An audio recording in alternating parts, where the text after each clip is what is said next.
Welcome to On the Beat. Our friends from CROWELL, GILLIS, and Cooper are here, and I am joined by Will Cooper, who is going to talk to me today about contesting a will in Mississippi. Yes, ma'am. So I'm very interested to hear about this because I never thought about contesting a will. Well, you know, most people don't, and luckily most people don't have to. But for some reason, we're seeing it more and more and more. Why do you think more? And, you know, I think just family dynamics, of course, leads to a lot of it.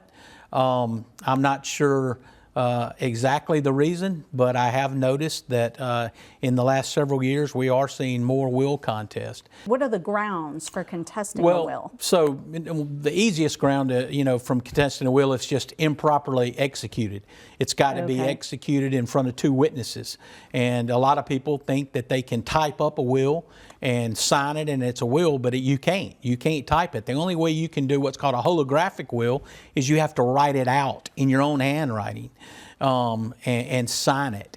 And so what happens is in most will contests, there are two main reasons.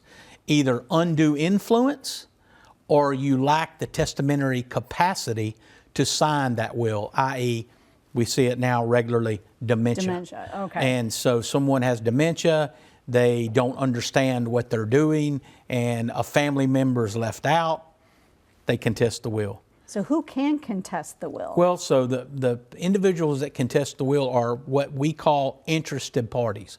Parties that, for example, you are a child, your father passes away, and you're left out of the will. In Mississippi, there's no requirement to leave your children anything, so they can be left out of a will. But what we see is where one child is left out, or all of them are left out, then they tend to be the ones that contest it. A wife, they don't really have to contest, because if a wife's left out, they can renounce the will. But what we see mainly, people contesting, are under lack of capacity, and then undue influence. And undue influence is the one that can be very hard to prove, but at the same time, it's pretty scary how that works, and I can tell you why.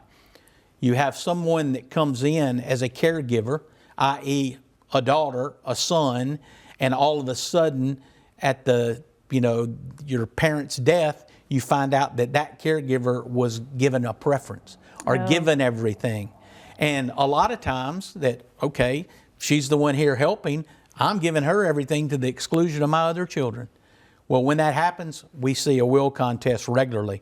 Because if you're in what's called a fiduciary relationship with that parent, i.e. you're there helping them and they rely on you, or you have their power of attorney, then that fiduciary relationship can create a presumption that you were undue influenced if you changed your will. And so the fact that you changed your will put that person getting most everything or just something different can result in a will contest. Now, part of that will contest, talking about testamentary capacity. The testamentary capacity, yes. Right? That is the person who wrote the will, their ability to make those decisions. Okay.